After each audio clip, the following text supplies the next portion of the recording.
time. So welcome to the E2E COVID-19 Survival Toolkit session called Growth Hacking. So I'm Paul Barter. I'm an EIR at RIC Centre. I think I probably know a chunk of you.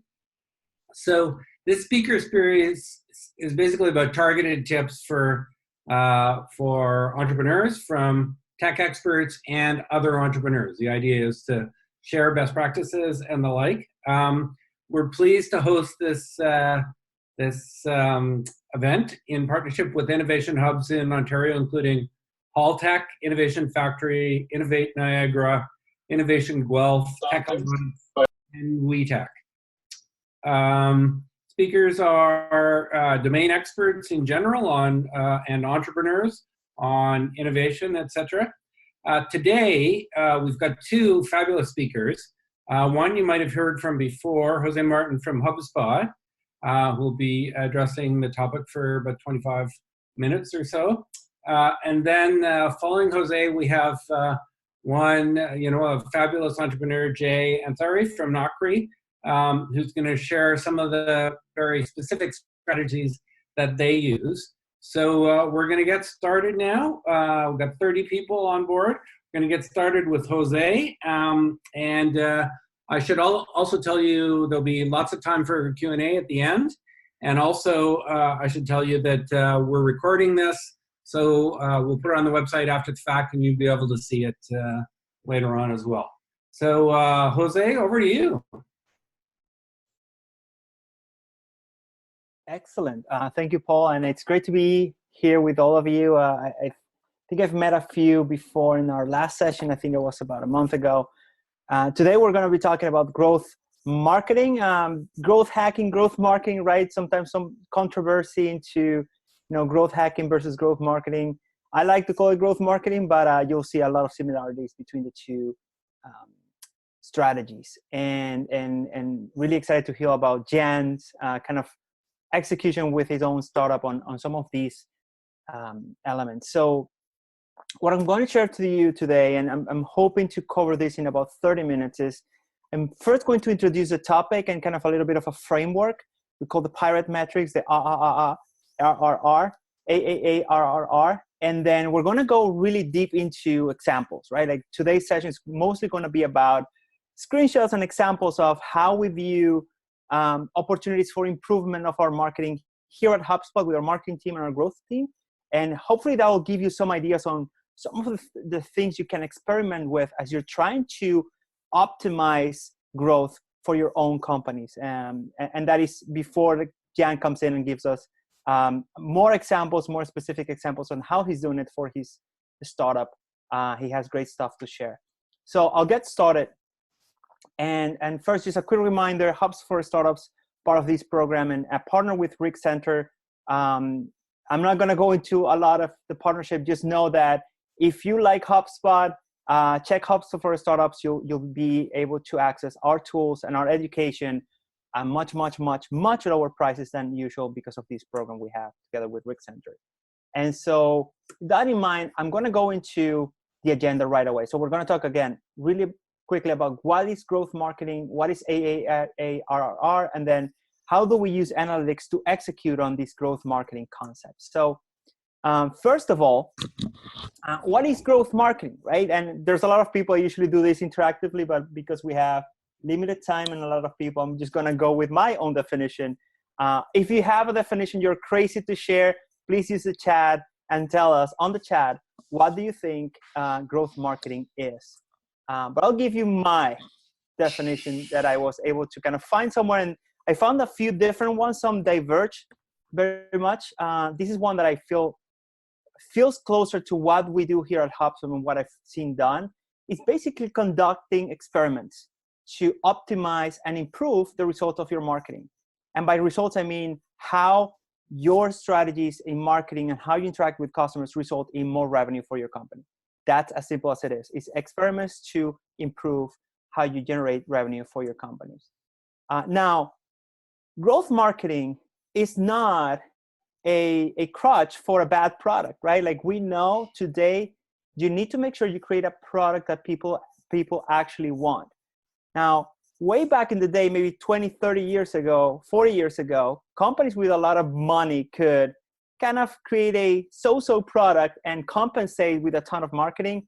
You can't do that today. So first thing, before you even think about doing growth marketing, make sure you have a product people want. That's table stakes, right? Like, you're not going to win just by having a great product. You need to know how to sell it, but you need a great product first. So that's first. Second is, if you think of growth marketing, the first question is, well, so growth marketing, how is that different to just regular marketing?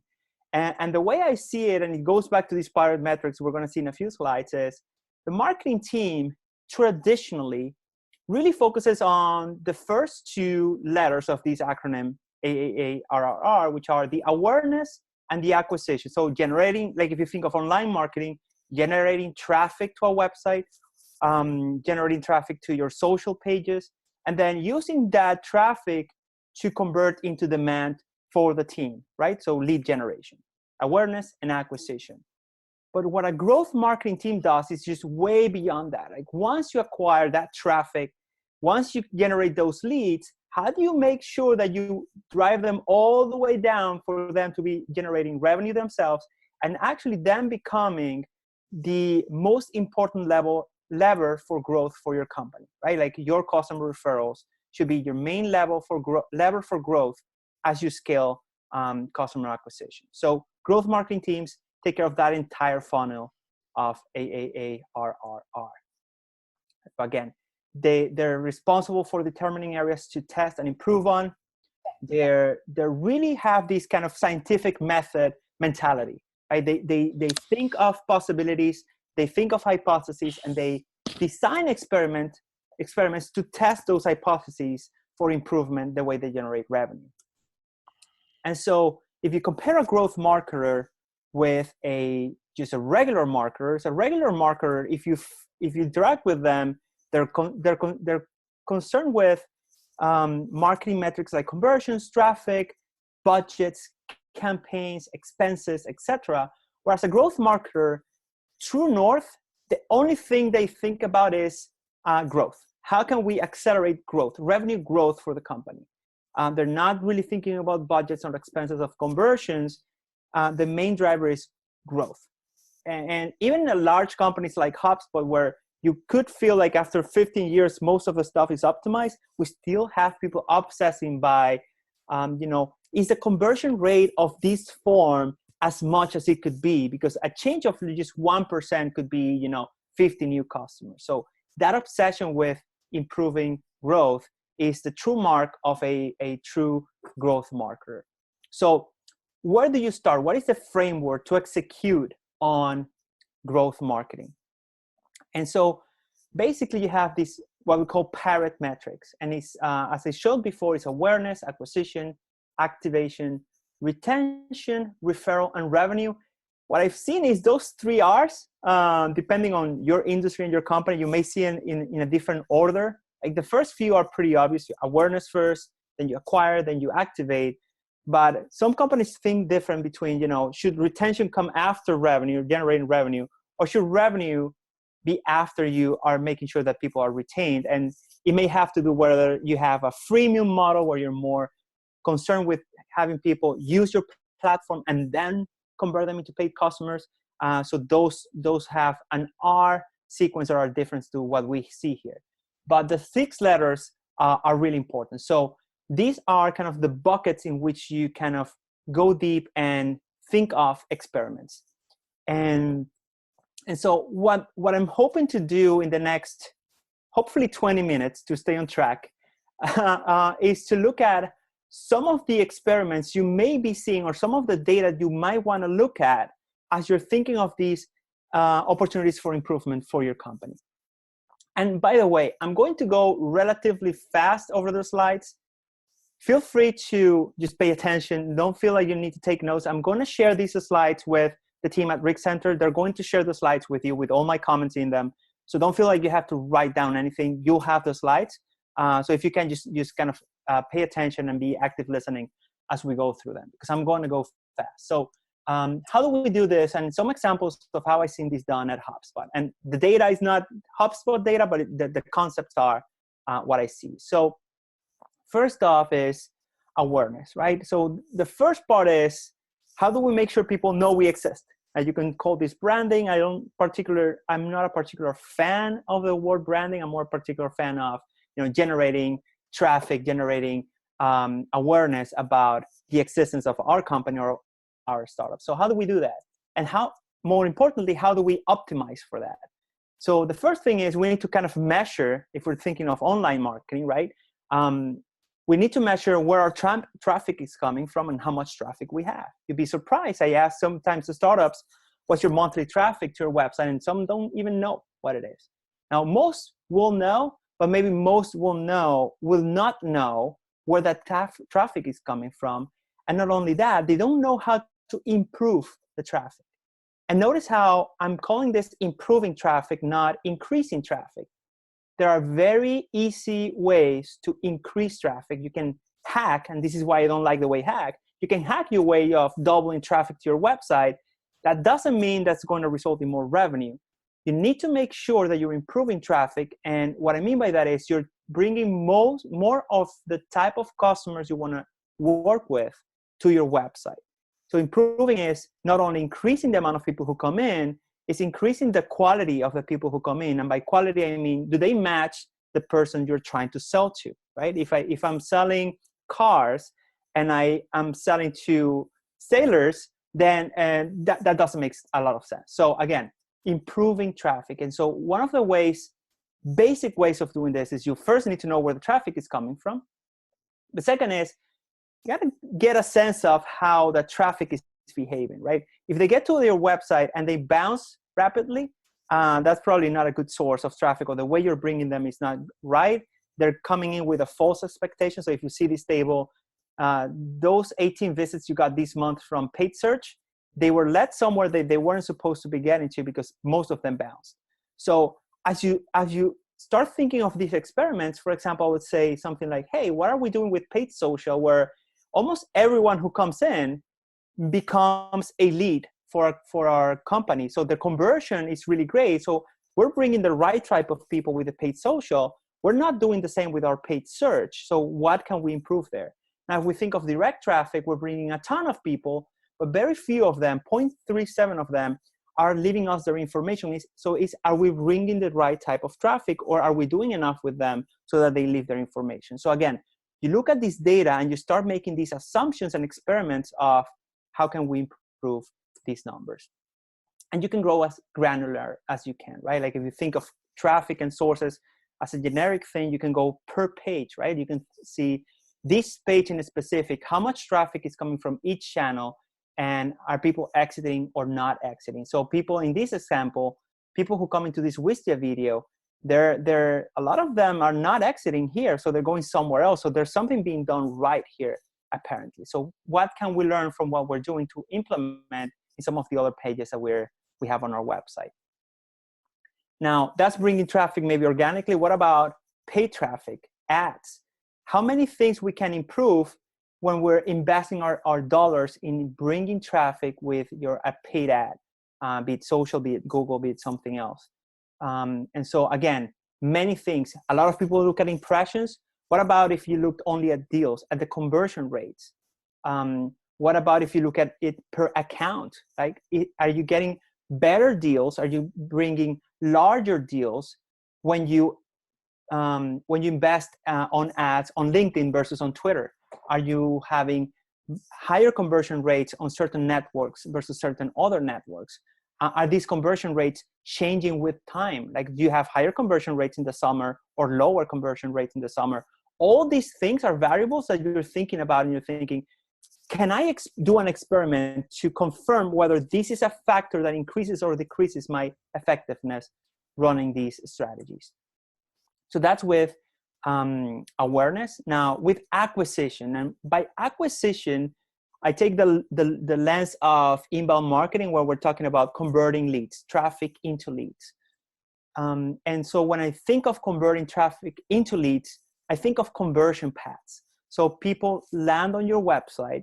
Now you need to create mechanisms for them to leave their information. They're just not just going to leave their email and their phone number or their name by magic, right? Like you need to kind of guide them into leaving that information, usually with an exchange of something, right? Like maybe you give them an ebook, maybe you give them a form, maybe you give them time for consulting or a free resource.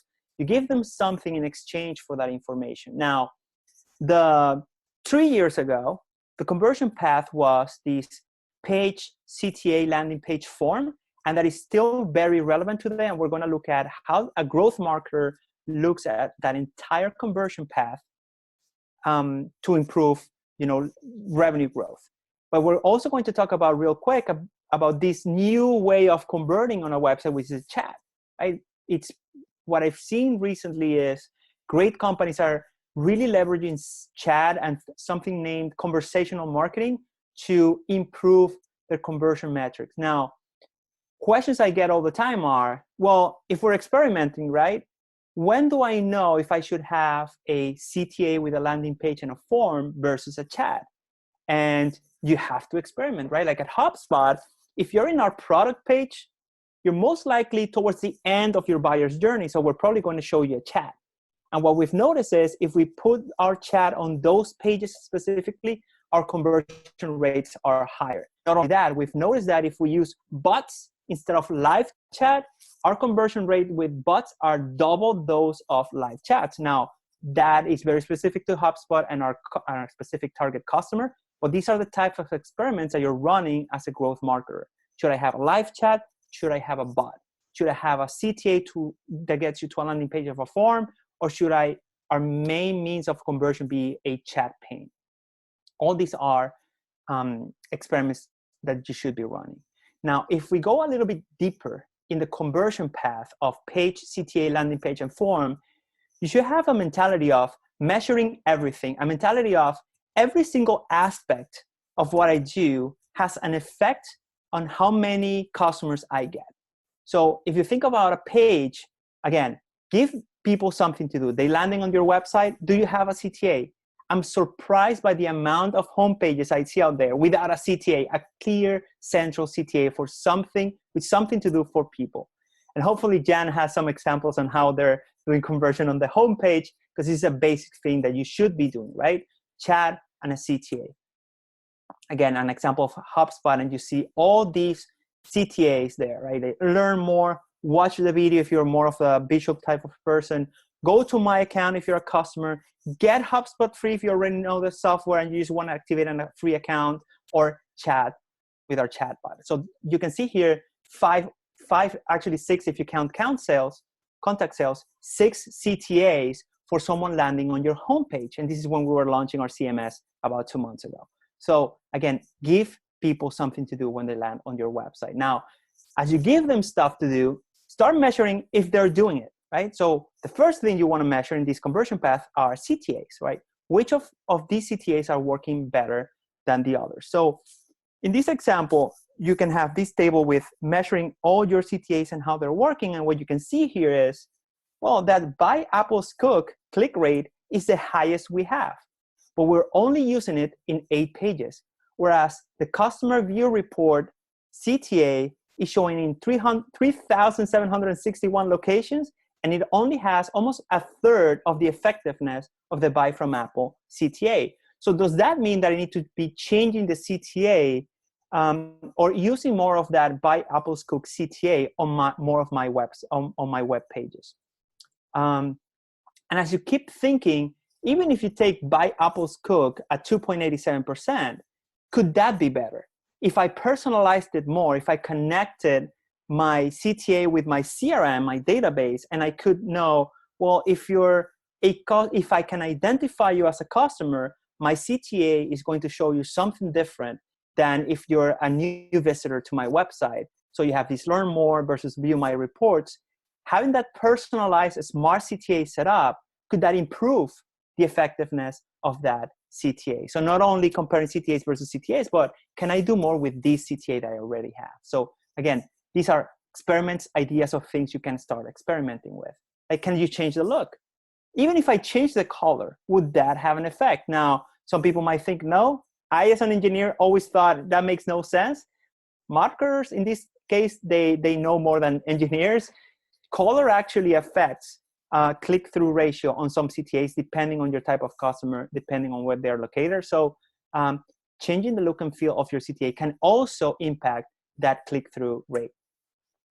Your landing page, right? Like many of you, if you've navigated websites of people doing inbound marketing, you've seen something like this. You click on a CTA and you get to this landing page, which has a description of what you're getting and a form on the right-hand side. Now, Hubspot conversion team actually ran an experiment. I think this was 2 years ago. And we're starting kind of experimenting with different looks and feels and different flows for this landing page. And we actually landing on a new way of how we do this that has increased significantly the conversion, the effectiveness of our conversion path.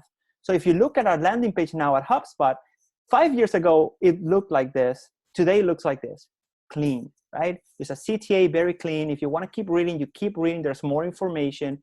And if you want to fill the form, it's not sitting somewhere in the page. It's actually a pop-up. It blurs everything out. It lets you focus on filling out the form. Now, if we're giving you a ton of value in return, we're going to ask you more questions on that form. And this is some of the things we experiment with as well, right? How many questions, how much information can I ask you in return or in exchange for what I'm giving you? So maybe I can ask you one question, your email, or maybe I can ask you a bunch of more questions if I'm giving you like a complete assessment of your website performance, right? Those type of things can allow you to ask more questions and get more contextual information about your prospect, about your website traffic. So again, experimenting with form length and your setup of your landing page and how your forms shows up. Again, this is how it looks 5 years ago. Look how different it looks today. This is a result of dozens, if not hundreds of experiments we run until we landed on this kind of new kind of flow. And then as you look at each specific element, like you can look into forms. Like, are these forms converting? Which forms I'm converting more? So you could have a pretty high level analysis and say, hey, if I look at my forms, I'm converting 19.8% of my traffic. That's pretty good actually. But what if I went a little deeper? What if I looked at every single form and how it's converting? And I can see something like this default form is only converting 6.99%, whereas the ebook form is converting 41%. So that gives me an idea of maybe I should be using that exchange of ebook form instead of the default form. There's an opportunity for improvement there. Also, am I using the right form on the right page? So in this page, this form in specific, I'm looking at how it behaves in different pages. And I can see, well, if I put this form in the Big Data 10 or Big Data 16 page, they convert pretty well. But if I use that same form on the trends in job recruiting, it doesn't perform at all. So I should probably replace that form for something different. Again, this is the value of looking at each single marketing asset that you have as an opportunity for improvement. So again, there's a bunch more stuff you can do, like navigation. You can use like something like, I think Hotjar is a great one to use for this one. There's several heat map software out there to help you kind of understand how people interact with your assets.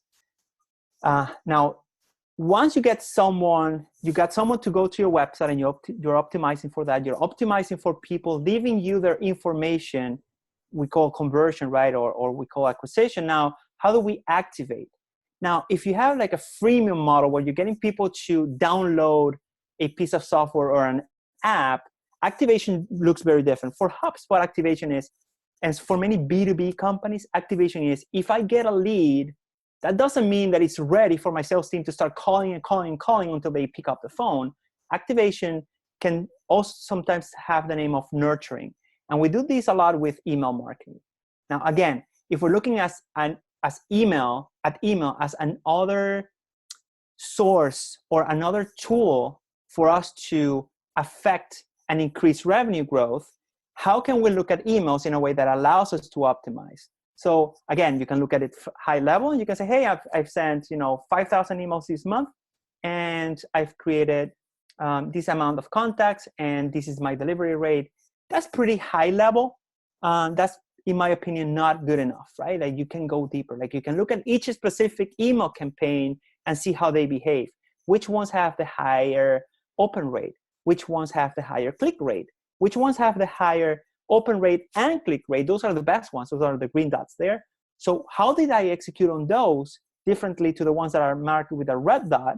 So I should be doing more of the green stuff, less of the red stuff.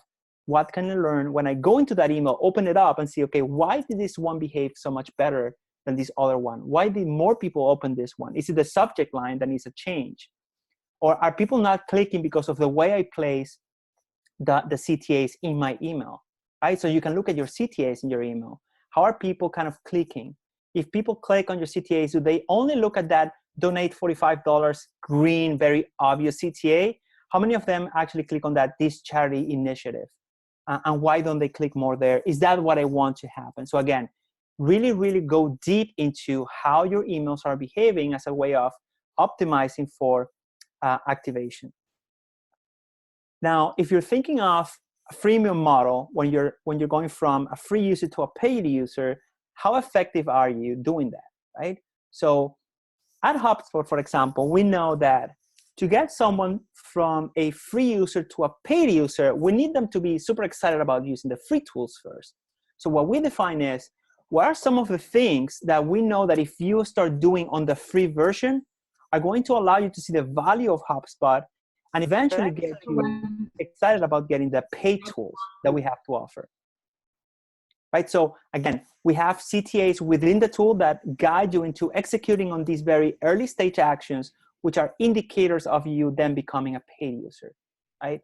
So we know if you create a deal, if you create a sales template, and if you create a pipeline of sales, you're most likely to very soon, probably in the next 90 days, to become a paid user of our sales tools.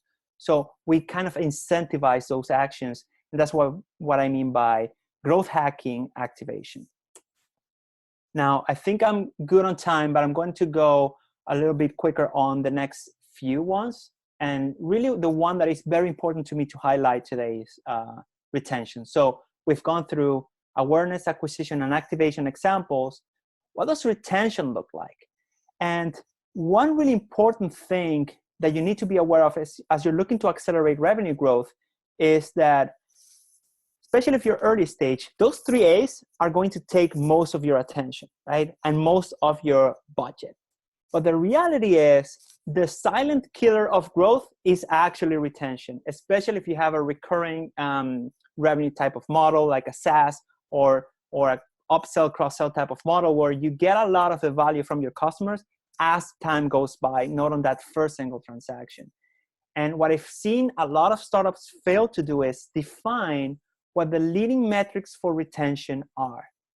And I'll give you an example of what it should look like. At Hubspot, about 10 years ago, we were looking at customers who stayed with us for a long time and those who stopped working with us, who churned, basically.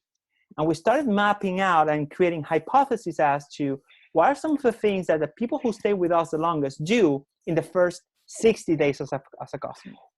And one of the things we realized was, well, they need to be using about 5 of our apps within the first 60 days. If we get them to do that, they're going to see value in the tool and they're going to stay with us for a long time. And then we started measuring how many of our new customers were doing that. We didn't do this exactly right, but this is what exactly right looks like. You make sure you're doing those things before you accelerate customer acquisition. So first you define your customer success measurement. So for us, it was 5 apps by 60 days. I think Dropbox is 1 file and 1 folder within the first month or something like that. I don't know what Notion is. Notion is a new startup with a ton of noise. They just got unicorn valuation recently. I started using them, and for the life of me, it's a great tool, but it's really hard to get on it. So I think that maybe there's an opportunity for them to kind of define, okay, what do I want my free users in the first month of a user to do? And I want to track how many of my customers are doing that. So we started measuring that at Hubspot about 10 years ago.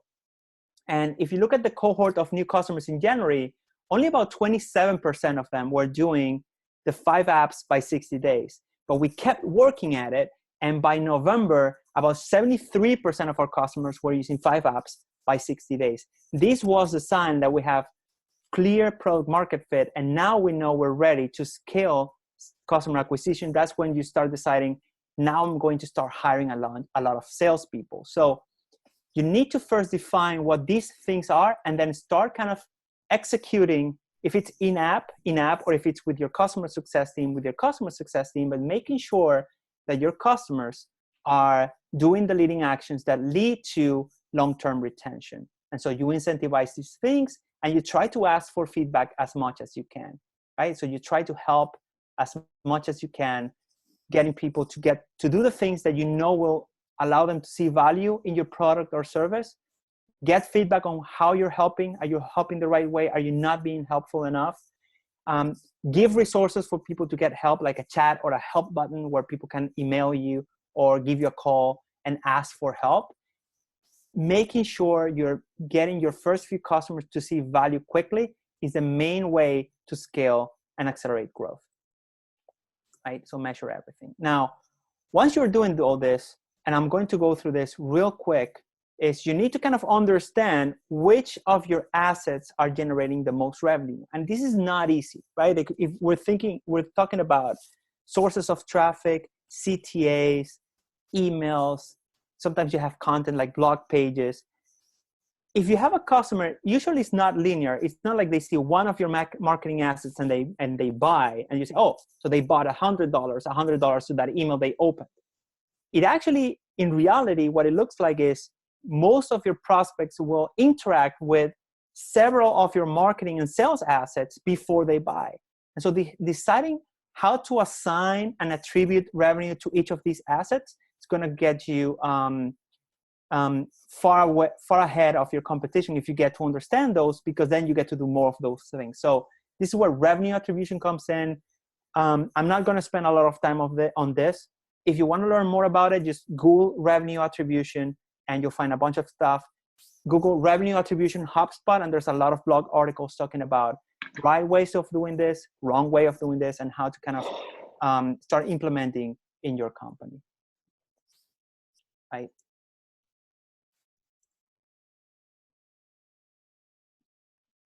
And finally, referral, right? That's the last R, is referral. How do you get your customers, all that you're investing in, great marketing, great sales processes, great customer service, you want that to result in people referring you to their other customers. Most companies who grow with acceleration today, they're growing so because most of their new customers are coming through referrals. If you think of Zoom, when this whole COVID thing started, Zoom exploded, not because Zoom started inundating channels with ads. It's because people who were using Zoom for work were starting to use Zoom for interactions with their families. And that's how it got so gigantic. Notion, the reason I started using Notion is because a friend of mine was using Notion and was raving about how much more productive he was organizing his entire life by using this one tool. Caught my attention, not because I saw an ad about Notion. So really your customers, if you can get your customer to be super happy with what you're doing and seeing value in what you do, they're the ones who generate virality in your product or service. So you need to make sure you're understanding first, if you have product market fit, if you're doing the right things as you define customer success, but then defining and measuring who's happy and who's not, identifying those who are happy, those who could be a potential detractor, and making sure you do something about it, right? Right here I have 6 detractors. There's nothing stopping me from sending a note to the CEO and say, hey, CEO, you should be making a call to these 6 companies. Make sure that we understand what went wrong and we make it right so that they become a promoter instead of a detractor of our company, right? And so as you're thinking of what should I measure that should go up and to the right, obviously revenue, but we go to those 3 A's, okay? Up and to the right traffic, up and to the right lead generation, up and to the right new customer acquisition. But if you don't make sure that your customer retention, your customer happiness isn't going up and to the right, that is going to bite you in the back pretty quickly, right? I read somewhere that a 3% churn rate, so that's a 97% retention month over month. If you had a 3% churn rate month over month, you would have to grow your company 40% every year.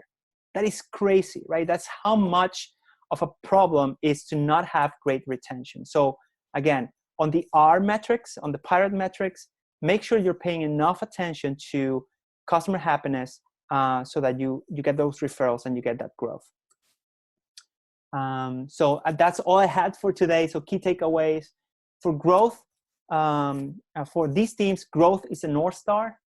You need to have a good product first and then focus on the pirate metrics to execute on these experiments to improve your growth and revenue, their revenue growth for your company.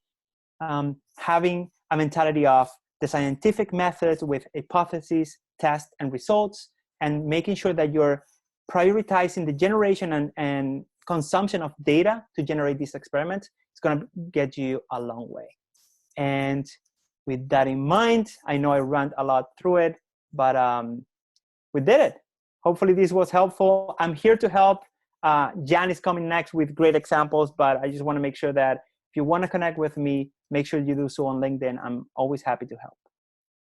That was great, Jose. We really appreciate it. So folks, Jose's going to hang around and be with us for Q&A in a minute. So stay tuned for that Q&A. But in the interim, Jay, maybe you could unmute yourself and share your screen now. Jose, maybe you could unshare. And we'll get Jay to speak up. And while he's kind of loading, we did a little survey at the beginning. And so our poll at the beginning of the call asked you, how many of you have seen your product strategy change in response to COVID? And 53% of you said yes, and 21% of you said no. So obviously a lot of you are seeing kind of a big change in your product strategy over time. And we asked how your revenue has been impacted, and 58% of you said your revenue has decreased. So 16% saw an increase. So obviously being effective at marketing is a pretty big deal. And you know, you've heard some good coaching from Jose about how to do that. So at this point, we're going to turn it over to Jay. Jay's been a client of the RIC Centre, I think, for 3-4 years now. We've from really early stage startup to a company that's in market, has raised a bunch of money. I've always liked his story, and I look forward to hearing him share it now, and then be a little more specific about what they're doing from a marketing perspective. So Jay, over to you. Thank you so much, Paul. And I just wanted to say, Jose, that was a great presentation, and the RIC Centre, thank you very much for having me. There are a few names in the participants that I do see and I recognize, so hello to those guys. And what I wanted to actually do is that I'm just going to quickly give an overview of how we got started, who I am, and then I'll jump into some of the positioning and then some of the growth marketing stuff. And feel free to shoot out any questions that you guys have over the chat as well as we go. So, a couple of years ago, I was applying to jobs, and you guys see I have a long ethnic name, which is Jahanzaib Ansari, and I wouldn't hear back from employers. And so I anglicized my name to, we went from a variation of Jordan, Jacob, Jason, and within 4 to 6 weeks, I got a job. And so with that being said, we felt that there are so many people that are being overlooked unfairly on a yearly basis. And there has to be a more effective solution that assesses soft skills and also reduces bias at the same time as well. And so that's when we created Knockri. And we're essentially a startup that's on a mission to reduce bias and future-proof the workforce. And our whole goal is to empower the world with fair and equal opportunity. And so in a nutshell, we are an AI video-based assessments tool that's utilized in the talent acquisition process. And we help organizations diminish unconscious bias and shortlist the best fit talent for them to interview. So, you know, customers, big customers such as IBM, where they get millions of people applying, would actually have us in their hiring process where they would have 3 to 5 short videos, and then, you know, and then basically our AI would assess the soft skills of these candidates and give the employer, you know, a short list of the best fit ones to bring in to the job interview. So, you know, we're assessing things such as empathy, resilience, growth mindset, collaboration. And we've helped organizations reduce their cost to fill a position significantly, really help with improving the quality of hire. We've improved that candidate experience, and also have helped with increasing diversity in short list of candidates. And so here's one of our customers, and we're deployed on a global level with IBM. And you know what they're saying is that Knockri saved us time and helped us uncover diverse talent that was previously being overlooked. And the thing is that for us to get to this stage, there was so much that went into the startup. And I'm just going to stop sharing my screen at the moment, and just, like, you know, talk about a little bit of just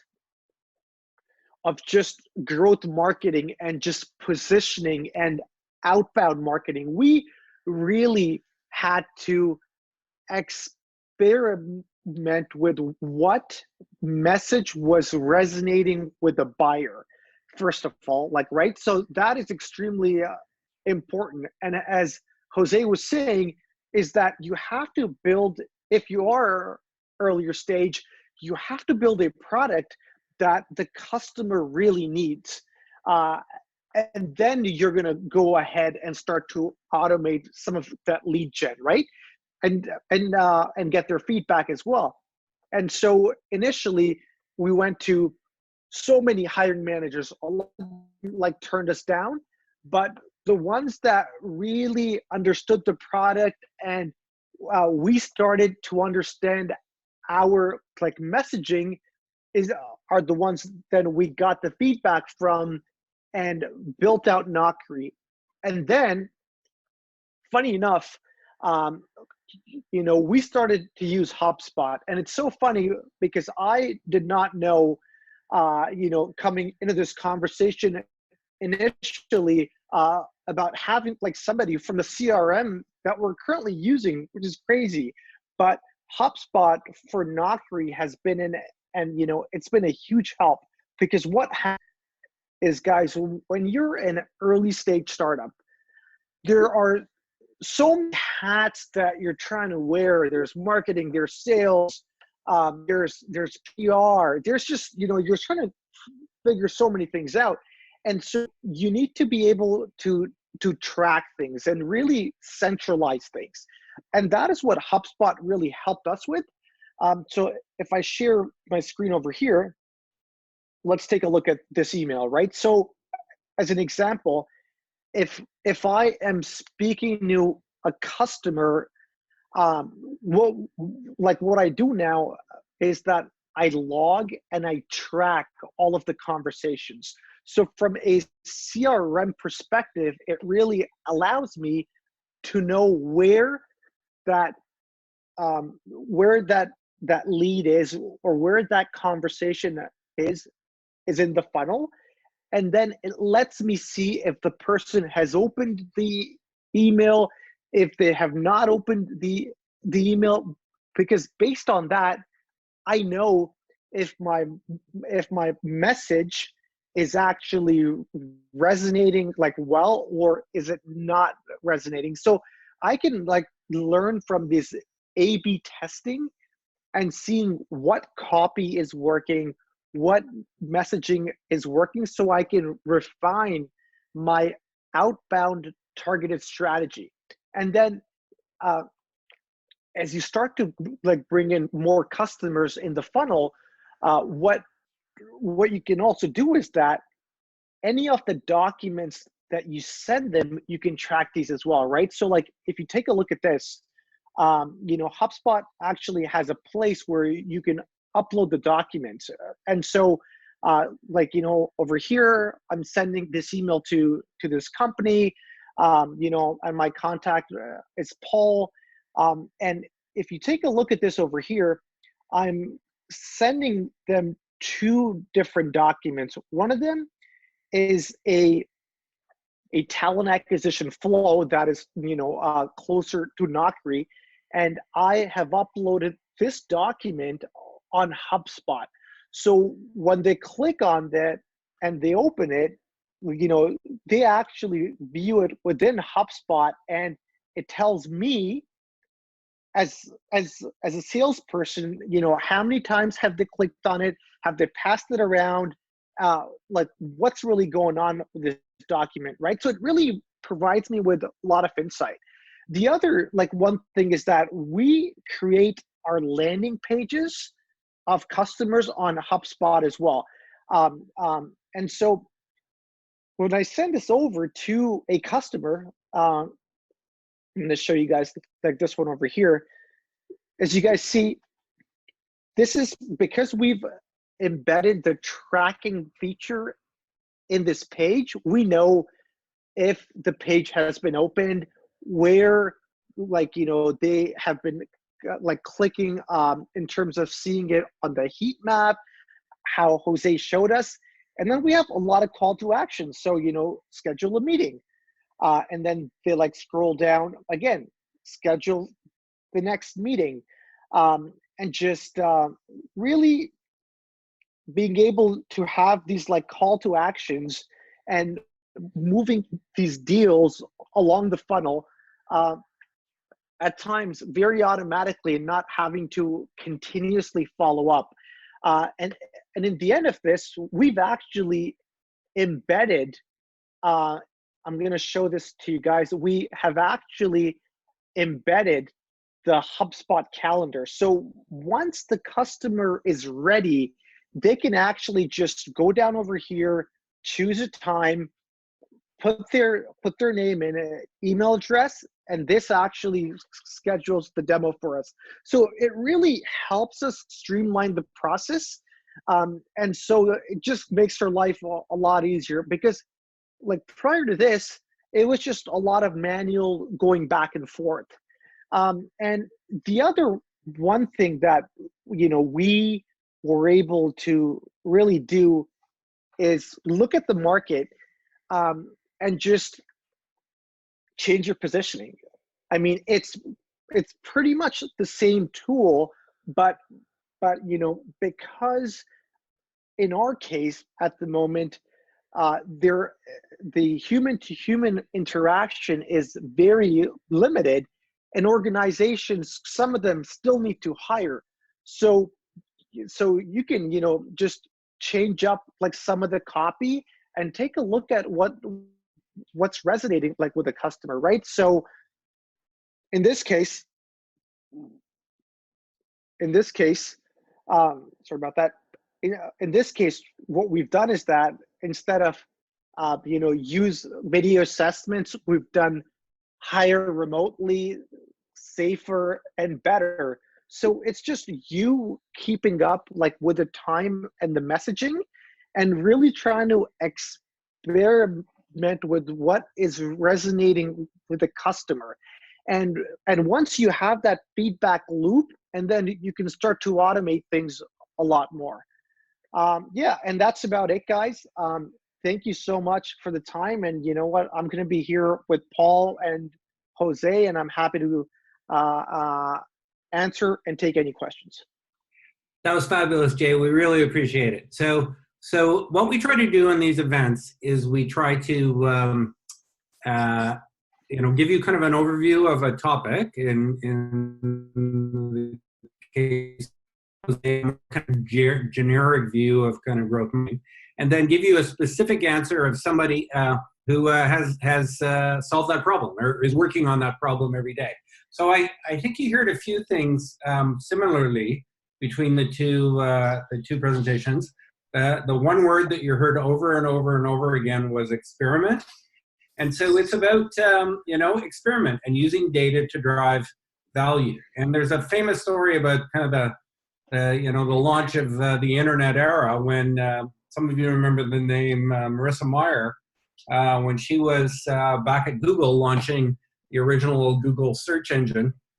And they used to sit down and they would have big meetings where kind of 8 or 10 people would sit around the table and try to figure out what the Google search box would look like.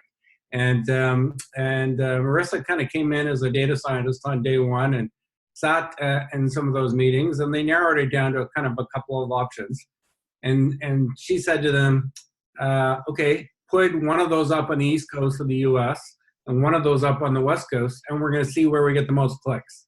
And they came back in the afternoon, and one of them was overwhelmingly better, and they got the right answer. And so Google and many companies that are downstream of that have kind of solved the problem of some legacy companies where products often were spec'd by what we call HIPPO, the highest paid person in the organization. Whoever that was, everybody kind of congealed around that person's point of view. And so what we're seeing now is experiments are running, and the right answer is the one that customers prefer. And that's everything that we were talking about here. So I want to thank you both for speaking. Now, I did ask you to post any questions that you have online here. Let's see if we've got something. So we haven't kind of really got any questions specific about marketing. How are we doing for time? Yeah, we still got a few minutes. Let me ask a question, Jay. I've known you now for, I think, 3 years. Marketing was new to you. When I first talked to you, we kind of think I did some marketing 101 stuff. Obviously, you're much more sophisticated now. How was that learning process for you? Yeah, I think it was a steep learning curve, but I think what was really important is just continuously getting the customer feedback and just listening to what is resonating well and what's working. And if you really approach this with no ego, you will learn extremely quickly. But if you just always, if you make up your mind that you know best, that learning curve is going to be very difficult. Yeah, I agree. That's what It's difficult because we've all got a background. A lot of people that are startups at the RIC Centre have some kind of technical background. And so maybe marketing and sales are kind of new to them, right? And they've designed a product that they think is great. But when that product hits the customer, maybe not so much. So a question for Jose. How about a non-fair question, smiley face? HubSpot versus Dynamics or other cheaper tools for startups? Any hacks to use Google Analytics or other free tools? It's a great question. And I just had a meeting earlier today with actually an accelerator program who wants to use HubSpot. And they were a little lost as to how to use it. And so they would come and say, hey, what can HubSpot do for me? And it's a very difficult question to answer because, it can do a lot of things. So I think the way I answer their questions is the same way I would answer Sam's questions, which is you always leave the tool for the end, right? The tool is not the solution, right? Jahan could have HubSpot Enterprise everything, but it's the fact of how he's using it and how he's defined processes and elements of his interactions with his customers that he wants to measure what makes him successful. Now, the way I always tell people evaluating software is the following. You start with what is your goal? What is it you're trying to achieve in terms of growth for your company? And then try to figure out what are some of the processes and information you want to generate while you do those processes. And then that should lead you to the type of software you need. Because you say it's unfair to ask HubSpot versus Dynamic versus cheaper tools. If you ask me, well, should I use HubSpot free or starter or enterprise or professional? And it really does have to do with what you're trying to do, what you're trying to accomplish, and what you're trying to measure. If you just want to send emails out as like a newsletter format and very little after that, because you're going to follow up manually, you can use Hubspot Marketing Starter. You don't need the professional tools. I wouldn't tell you to get the professional tools. But if you start telling me, well, like, and this startup I spoke with yesterday, they're like, well, we're scaling up now. We can service 200 customers by hand today, but we're seeing the next 3 months of increased demand, and we can't do it, and we can't hire fast enough. So we need to potentiate the productivity of our current team by using technology, and we need to automate these tools. And that's where I can tell them, well, you should use this, use that, use that. And so general guidance, Sam, goal, then process, then tools. And then when you're choosing tools, look for two things. One is try to centralize as much as information as you can. So if you look at HubSpot, all your marketing activity, all your sales activity, all your customer service activity, and all your activity for integrated tools, leaving one single CRM, right? So look for a tool or platform that centralizes all the information. You don't want to have multiple databases. That's number one. Second thing, as you're evaluating software, is how does it integrate with the rest of the software ecosystem out there? Because there's no tool in the world that does everything. The best tools are the ones that do a few things really well, that are really good at connecting with some others. Like HubSpot is not great for project management, but integrates very well with Asana or Jira, right? So look for centralized databases that connect with as many point solution software out there as possible. Those two things will lead you to the right software for you guys. Great answer. I think we're going to kind of cut it off at that point. We're just on the hour now. As Jose said, that he's available to connect. You can send more questions in here after the fact, or you can connect with him on LinkedIn. His contact information is there as well. So I just want to say thank you for you guys. Jose, for your kind of overview of this conversation.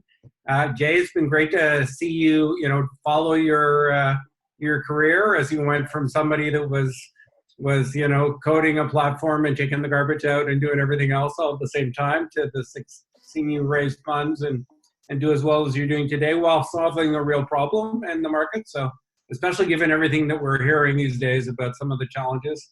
Yeah. No, so, yeah, I was going to say, yeah. And thank you so much, Paul. You've been a great part of our journey. So, I really appreciate it. Absolutely. And the RIC Centre as well. 100%. Yeah. Well, good work. And so for everybody else here, we're going to post this presentation online. If you want to go back and look at it again, it'll be on our website pretty quickly. If you have suggestions for future topics, reach out to me. It's paul.barter@riccentre.com. And we'll have another seminar on June 16th. And the topic is going to be priming the sales. So we're going to move a little bit farther along the sales cycle to, you've got a marketing qualified lead, and what do you do to really kind of close the deal? So we really appreciate you folks all joining us today, and look forward to helping you be successful. You are going to get a little quiz here at the end, and there it is. And let us know about how helpful it is, and we'll send you an email with more details after the fact. Thanks. Have a great day. Thanks for joining us. Bye, everyone.